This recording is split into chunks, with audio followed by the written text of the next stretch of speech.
أعوذ بالله من الشيطان الرجيم. بسم الله الرحمن الرحيم. وقل اعملوا فسيرى الله عملكم ورسوله والمؤمنون وستردون إلى عالم الغيب والشهادة فينبئكم بما كنتم تعملون. وآخرون مرجون لأمر الله إما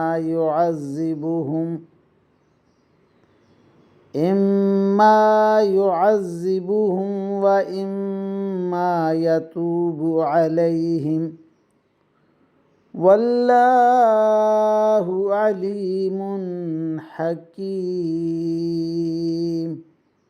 آمنت بالله صدق الله مولانا العظيم وصدق رسوله النبي الكريم ونحن على ذلك من الشاهدين والشاكرين والحمد لله رب العالمین. ابھی آپ کے سامنے سورہ التوبہ کی آیت نمبر 105 اور 106 کی تلاوت کی گئی.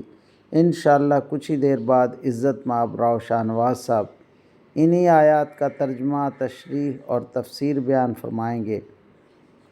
اللہ تعالیٰ سے دعا ہے کہ ہمارا پڑھنا، آپ لوگوں کا سننا اللہ تعالیٰ قبول و منظور فرمائے اور اس پر عمل کی توفیق عطا فرمائے. آمین یا رب العالمین. اعوذ باللہ من الشیطان الرجیم. بسم اللہ الرحمن الرحیم.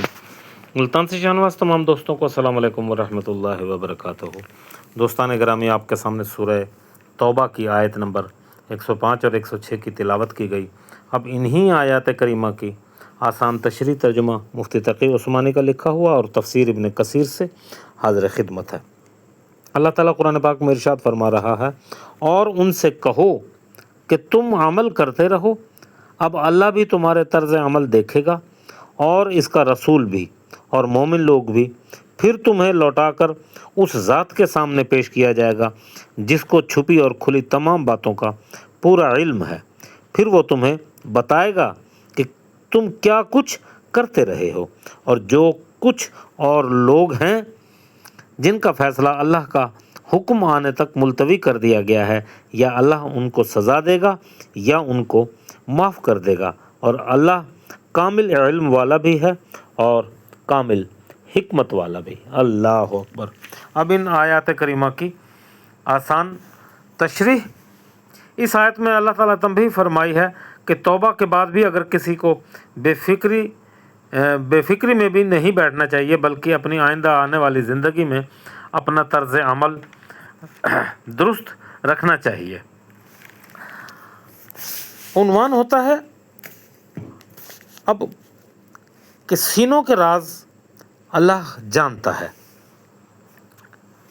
مجاہد رضی اللہ تعالیٰ عنہ کا قول ہے کہ یہ مخالفین امر اللہ کے لیے اللہ کی طرف سے وعید ہے کہ ان کے اعمال اللہ تبارک و تعالیٰ کے سامنے پیش کیے جائیں گے، اور رسول اللہ صلی اللہ علیہ وسلم مومن بھی ہیں، مومن بھی ان کے اعمال ظاہر کیے جائیں گے، اور قیامت کے روز یہ ہونا ضرور ہے جیسا کہ اللہ تعالیٰ نے فرمایا ہے، یعنی بروز قیامت تمہارے اعمال پیش ہوں گے اور کوئی ڈھکی چھپی بات پوشیدہ نہیں رہے گی.